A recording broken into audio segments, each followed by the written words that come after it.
हामीले चाहिँ अब विन्डो राख्यौँ। अब चाहिँ हामी डोर राख्नेछौँ। डोरको लागि चाहिँ हामीले चाहिँ पहिला चाहिँ इन ट्रान्स ट्रिम गर्नुपर्ने हुन्छ। हाम्रो चाहिँ यो कोठामा जानको लागि चाहिँ एउटा डोर आवश्यक छ। अहिले चाहिँ म यो विन्डोलाई डिलिट गर्छु। यहाँबाट चाहिँ हाम्रो चाहिँ 3 फिटको डोर सुरु हुन्छ।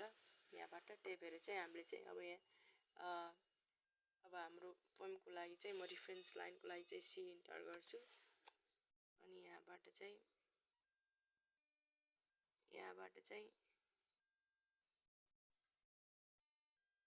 यसरी चाहिँ मैले चाहिँ अब यहाँ 3 फिटको डोर बनाउनु छ मलाई हैन। Enter 3 fit enter.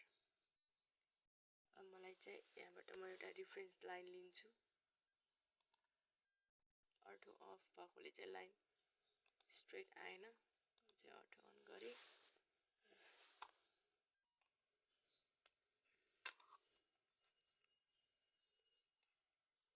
हाम्रो लाइन रिफरेन्स लाइन रेडी भयो। त्यसैले म यसलाई डिलिट गर्छु। अनि यहाँ चाहिँ हाम्रो 3 फिटको डोर हाल्नको लागि चाहिँ टीआर इन्टर इन्टर ट्रिम गर्नु पर्यो हैन। चाहिँ ट्रिम गर्नु पर्यो यसरी। यहाँ चाहिँ अब हाम्रो चाहिँ 3 फिटको डोर आउँछ। अब यहाँ पनि एउटा रिफरेन्स लाइन लिन्छु म। यसै गरी यहाँ पनि एउटा रिफरेन्स लाइन लिनु पर्छ यसरी।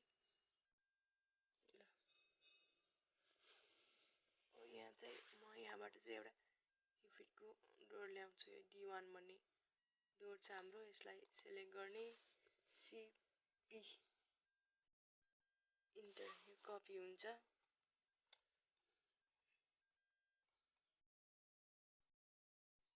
यसरी यसलाई टिपेर चाहिँ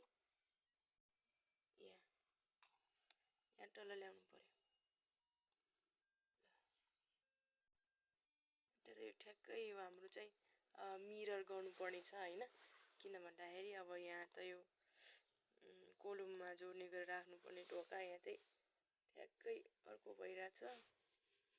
त्यही भएर चाहिँ म चाहिँ यहाँ यसलाई आरओ रोटेट हुन्छ कि हेर्छु। रोटेट भन्दा नि यो चाहिँ मिरर कमान्डबाट चाहिँ हुन्छ।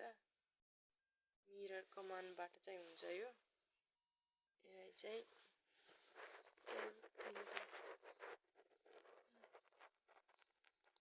एउटा रिफरेन्स लाइन यसरी तानेर हैन।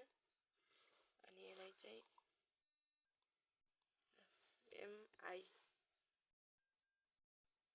इन्टर गर्ने बेला यो चाहिँ मिरर हुन्छ यसरी। अनि यहाँ चाहिँ यो इरेज सोर्स सब्जेक्ट भनेर आज नगर्ने। अनि त्यसपछि अब आए चाहिँ यो पनि चाहिन्छ चाहिनु चाहिँ हैन। यो चाहिँ हाम्रो चाहिँ यहाँ हुन्छ।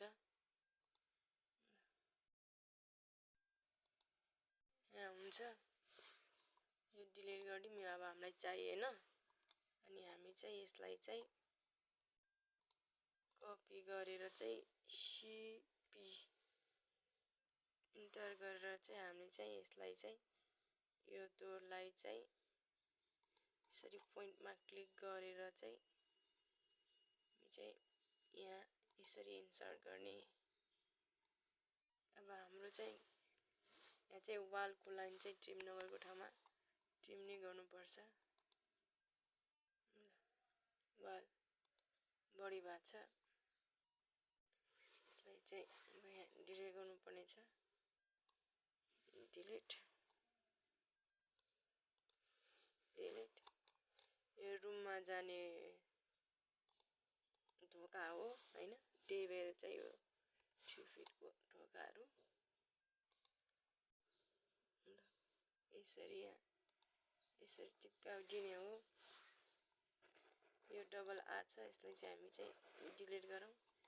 यसरी चाहिँ हामीले चाहिँ एउटा दुईटा कोठामा जानुको लागि चाहिँ डोर राख्यौँ हैन। अब अरु ठाउँमा पनि यहाँ डोर बाँकी छ।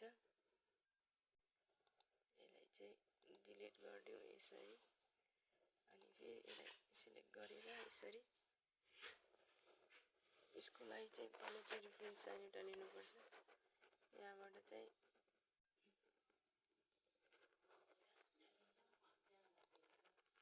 यसरी रेफरेन्स लाइन एउटा लिने,